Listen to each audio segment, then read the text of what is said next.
بسم الله الرحمن الرحیم و هو الحلیم الحکیم. درود بر رسول امین. سلام عرض ادب دارم خدمت تک تک شما گرامیان.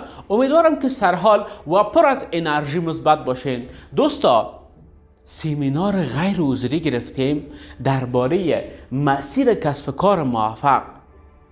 ما اگر میخواهیم در کسب کار ما موفق شویم باید مسیر بلد باشیم.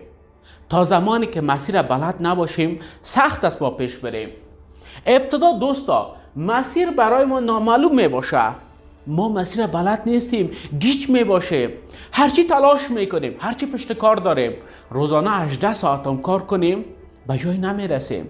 او پیشرفتی که ما میخواهیم نمی کنیم. چرا؟ چون مسیر نامعلوم است.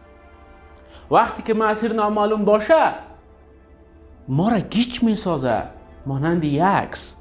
سرک زیاد است